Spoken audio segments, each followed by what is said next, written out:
First item on the agenda is consider approving the minutes held from October 24th. I make a motion to approve those minutes. Second. Motion is made, second, all in favor? Second item on the agenda, consider hiring an owner's representative construction process for the new fire station. I'd like to make a recommendation to hire Rick McKenzie for the owner's representation, or representative, and Brian Duffy for the architect. Any discussions welcome. The committee last night met. Everybody has agreed with those two people that they'd like to see slowly. I think it's helped us get a good product on this building. I think we ought to do it again. Yeah, just from the committee, that was a strong 100% recommendation that we continue. We want to have the two buildings compatible, and we think this will be the best way to get it. I make a motion, we have Brian Duffy as the project architect and Rick McKenzie as the owner's representative on this fire station project. Second by Don. Any discussions? All in favor? Item number 3 and 4, we're going to just reverse them real quick. To consider allowing Officer Hooper to apply for a full-time position for MDEA. Given that, I'm going to hand the floor to Chief Mike Tracy to take this further. I'm basically going to hand it over to the captain, but I will tell you, he put the talking points together today. I was in a meeting all day, but I do support it 100%. I think it's a really good idea, and I think it's a really good deal for Oakland. And I'll be here for any questions, obviously, but I'll let Rick do some of the talking points. Thanks for having us.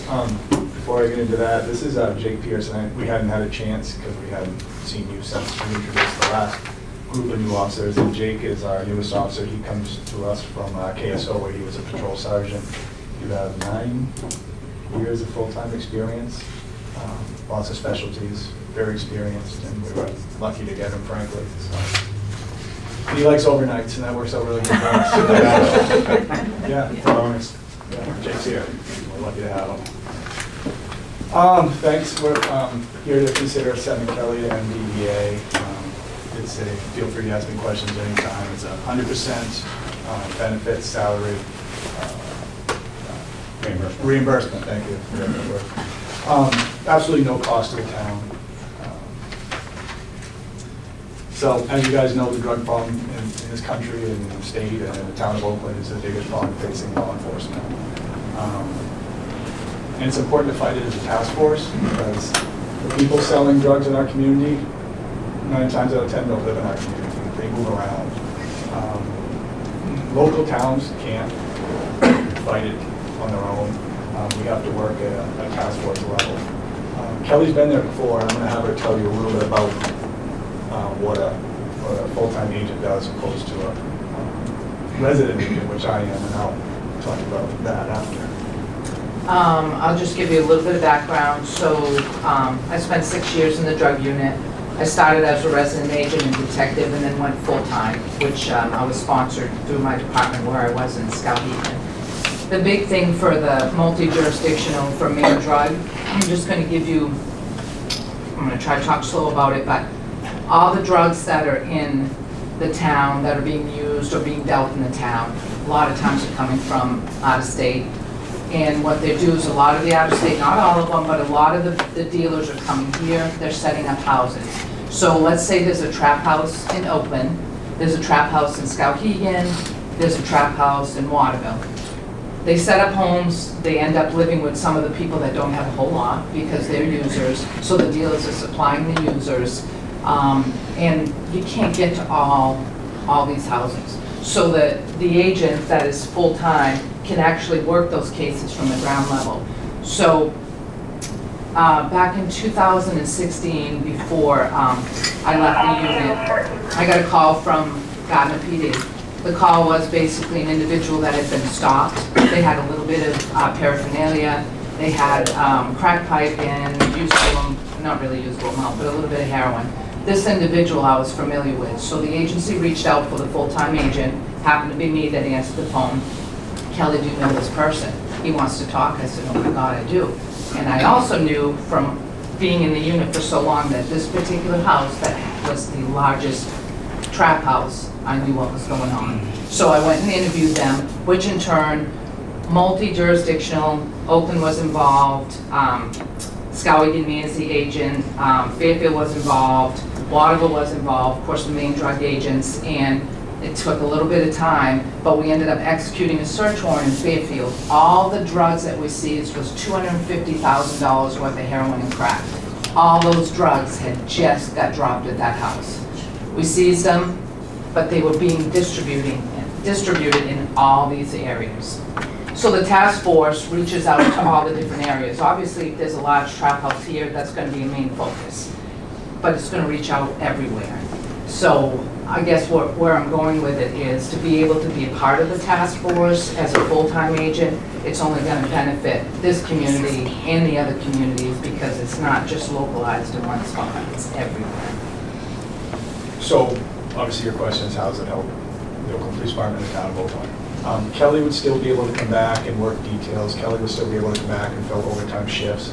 It's almost like it makes our police department bigger with no added cost. It's almost like we're adding one more person. On top of that, you see a savings. If we didn't have an NDEA connection and we were trying to do, for instance, a search warrant, that would probably cost us $1,000 in overtime when you're calling in officers to work. It's at no cost. We have all of MDA's resources at our disposal. There's no downside to it. It's just a win-win situation.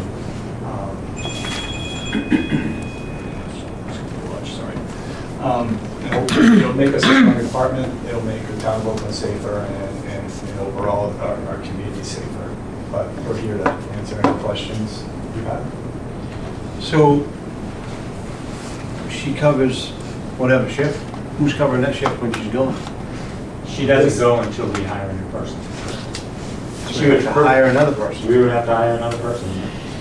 Yes, we would. And if they have the academy, great. If they don't, then it's gonna cost us money. Yeah. Or will MDEA pick up? I don't think I would hire somebody that wasn't a free blue head. Go with that, chief. Yeah. Yeah, you know, and I just saying that it would be nice to pick up. Yeah. But the bottom line is, I mean, obviously, she's not gonna be going anywhere, and they understand that, until we have a replacement for her position. That was my next question. And I actually spoke to the director of MDEA today, who was in the meeting. After the meeting, I spoke with him at length. So he assured me, he said, you do understand that everything is reimbursed. I mean, her salary, any expense for the town, she is reimbursed for as far as benefits and salary and all those things. Is that qualifications as well? The ammunition for qualifications? That I don't know. They have their own We qualifications do. twice a year. They pay for everything. So. Don? You had mentioned that when not involved, she could come back here and do things overtime. If there's an overtime shift and she's not working there, she can come work an overtime shift. You did that quite a bit when you were in I did, I worked Skowhegan. I filled a lot of shifts for Skowhegan when I wasn't working. I helped out a lot when I was assigned to the unit. So is that something that would be typical during? Depending on what's going on, depending on what you're working for cases. But you're, It wouldn't increase necessarily what we have budgeted for overtime. No, if she came and worked an overtime shift here, it would be because there is an overtime shift open, and we would be paying her. But that wouldn't come out of the MDEA. We'd be paying somebody and if she. We're gonna pay somebody and she'd have the opportunity if she was available. So that's really the only benefit to having her as a member of the Oakland PD, as well as, what's the difference between that and her just leaving here and going to work for the MDEA? Well, the difference is, I mean, her home base is Oakland. She works for Oakland Police Department. She's an Oakland police officer. She's assigned to MDEA. And most of the cases here that if they were occurring in Oakland would be hers and Rick's to work together, which would be beneficial as well. Okay. So it's really just an added benefit, and to the extent that she is attached to Oakland, this is her home base. If there are local things here that involve that, then she's going to be able to pay particular attention to that. Got it. Do you have somebody in the pipeline that you're No. thinking? No, not right at this moment, no, because this was very quick. I mean, we dumped it on poor town manager Bowman. We kind of dropped it in his lap yesterday, but it was dropped in our lap as well. Very recently, we just found out about the opening, and they were very excited to hear that Kelly was interested, and that we were interested in sending Kelly because she was there. They're not going to have to train her. She can hit the ground running, and they know what they're getting. She knows what she's getting, so. Don? That's it, yeah. Is this a replacement for an existing agent? Somebody Yes. left. Somebody left? Yes. How many agents are there in the greater Waterville area? So there's 6 offices in the state, and this office is in Bethel as well, South Central, and there's 1 supervisor and 6 full-time agents. Just in our area? Just- It covers 2 counties, Kennebec and Somerset. Do we know, I'm just curious, do we know where the other 5 are? Yeah, there's one from Waterville, the supervisor's from Kennebec. There's 1 from Somerset, 1 from Skowhegan. Augusta. And 1 from Augusta, Where's John from? and John is from Scottsdale County. And there's 2 residents, 1 from Oakland and 1 from Augusta. What is that, for residents? Resident agents are assigned full-time, like my already sold one. So you are the resident? Rick is I'm the a resident agent. Yeah. She would be a full-time agent, he is a resident agent. Just terminology that they use. Is this a 1-year stint, 3-year stint, 5-year stint? No end. There's no No, gap yes, no way. until they're, unless you don't. Unless they don't Until want her they run out anymore, of- or we want her back. Yeah. So taxpayers want to know, 2 years into it, she decides something in her life changes. She comes back to Oakland. What do we do with the extra officer? There's not going to be an extra officer. The bottom line is, and I discussed this with Kelly, is she would have to sign an agreement that if that position is lost due to funding or she loses it in some other way, then she's a free agent. And that would be a signed agreement. I should have told you that from the beginning. Well, I just, Yeah, no, absolutely, that's a valid concern. Because it would be, it'd be near impossible for us to hire somebody and tell them, you know what, if she decides 2 months from now that she's coming back to Oakland PD, or they decided or whatever, then that person's out of job, and we just, so that's why I've talked about that with Kelly, and she's willing to sign that agreement. Number one, because she was there for 6 years, she knows it's what she loves, she's very good at it, so it'll work for her. Chief, how's this gonna work with the union? We have polled, I talked to the union president today, and we have polled all of the members, and they're all fine with it. So it's not going to be an issue. I That think, was one of my first I think questions. this is a great deal for the Oakland PD and the town of Oakland itself to keep us closer to the action here and keep our police department better informed on what's going on with the drug. I know when Rick was working on it, that some of them used to meet here and go off and do their duty. And so, I mean, it kept our department more involved, I think. And it was easier to keep the drugs out of Oakland, I think, when Yeah. someone from our town works on the thing.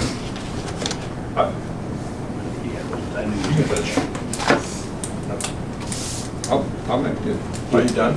No. Yeah, no, go ahead. What is the outlook for replacement? Are there people actively, we just hired a person on, do we have a significant number of applicants for that position that you felt might be? We don't, like I said, I don't have anybody in the pipeline, as Mike asked. So that's something that we're going to have to run and look for, but Oakland's a pretty good place to work. People know that. I mean, there are a couple of things with retirement that would make it easier, and that's discussions for another day, but, we're going to have to look and see what's out there. I'd make a motion that we allow the town manager and the police chief to go on with this arrangement and as soon as they can find a replacement. Kelly? Second. Second by Bob, all in favor? Kelly, good luck. Thank you. Thank you very much. Appreciate it. Moving on to the next item, discuss the senior center. Ask them what Okay, thank you. Sherry Gilbert and Charles Pear, I think he's here, approached Eric Seekins and I early this summer, expressing a desire to come up with a facility to have a senior center. So Eric and I started looking around the inventory that we had within the town. We weren't able to find a facility that we felt that would work to what they're looking for. Mem Hall was probably the closest. After looking at the contract we had with the existing tenant down there and looking at the facilities, it really didn't look like it was going to work. So we started reaching out to other organizations, and I reached out to Carl Gartley, who's here tonight, kind of threw the idea about the retired superintendent's office at him. He thought it was probably not a bad idea, so we started to work from there on it, and we've kind of come to somewhat of an agreement as far as how we could possibly make this work. Sherry and the group have been up and they've looked at that. I think that they have found that that would be something that would work for them as well. And I'm speaking for you, I apologize for that. But, and I know that I've talked with a couple of the councils at least, and kind of threw it by you guys. I'll let you know that what we're doing. Basically, at this stage of the game, Carl is looking at his insurance company. We've been looking through MMA, trying to find out exactly what it was going to take to make an agreement come together on this.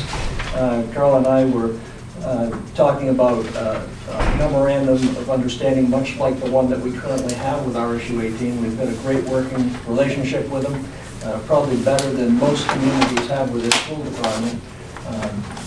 For one, I'm proud of that. And I think that we can continue to work together and find a beneficial place for the seniors to gather, to have a place where they can socialize, organize trips that they may want to do, such as shopping trips, cross-country ski ventures, snowshoeing, stuff to keep people active. All of us are starting to get up there in age, and I think that it's a big benefit to the community.